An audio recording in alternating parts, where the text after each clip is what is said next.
Mga bay, di ara mga balita gikan sa Visayas ug sa Mindanao. Sugda na to diri sa 40th EDSA People Power Revolution na i-celebrate ngadto sa Cebu City karong Miyerkules.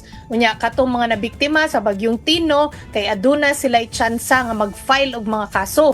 O mga itawag update gikan kang Dale Israel sa One News Cebu. Dale, unsaon man gid paghimo bay? May gusto chiki kauban sa ika-40 nga anibersaryo sa EDSA People Power Revolution karong Miyerkules.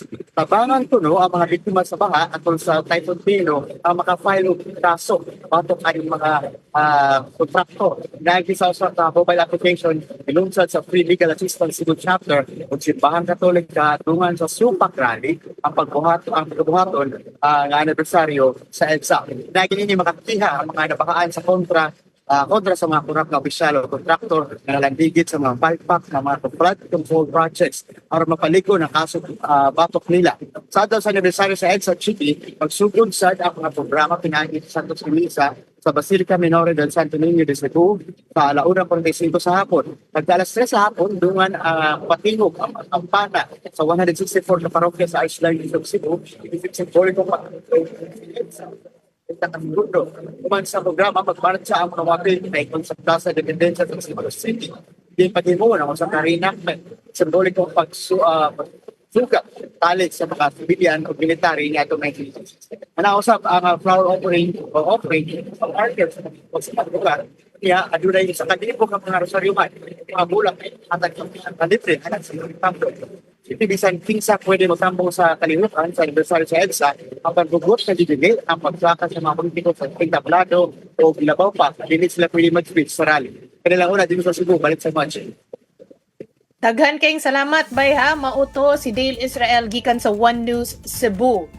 Unya karon adto tas ubos kumustahon nato ang Davao City mga bay kay karong gabi na baya magsugod ang confirmation of charges ni former President Rodrigo Duterte. So ma-experience gyud didto ang tensyon. Mga itog update gikan kang Bril Montalvo sa News 5 Mindanao. Bril, kumustahon sa namo? Kumusta naman diha ang Duterte family? Chiki, wala makatambong sa flag raising ceremony kaganayang buntag diri sa Davao City Hall sila Mayor Baste Duterte ug Vice Mayor Rigo Duterte. Sa karon wala pa say nakalatag nga mga programa o aktibidad diri sa syudad isip pagsuporta kay former President Rodrigo Duterte. Apan ang iyang mga supporters gusto na nga mabasura ang iyang giatubang nga kaso sa ICC.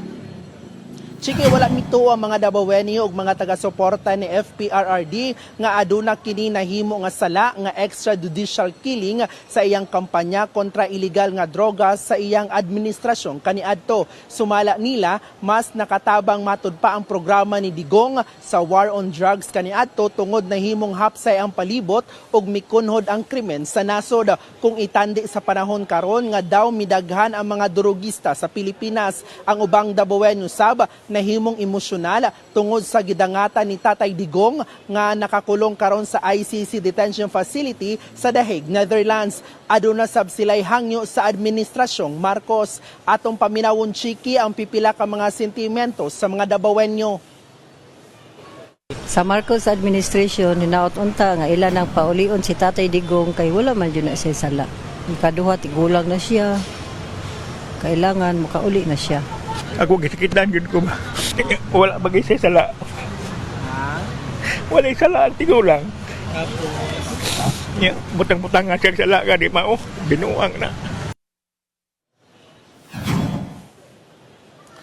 Chiki, wala pa'y bagong pahayag ang pamilya Duterte mahitungod sa ipahigayong confirmation of charges kay former President Rodrigo Duterte mahitungod sa iyang giatubang nga kasong crimes against humanity sa ICC.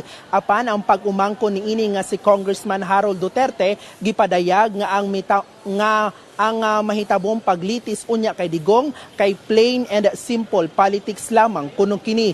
Gipamahayag sab sa ICC nga dili usa tugutan ang kinsamang pamilya ni Digong nga makabisita sa iya sulod sa detention facility samtang nagpadayon ang confirmation of charges kaniya apan pwede ra ang phone calls.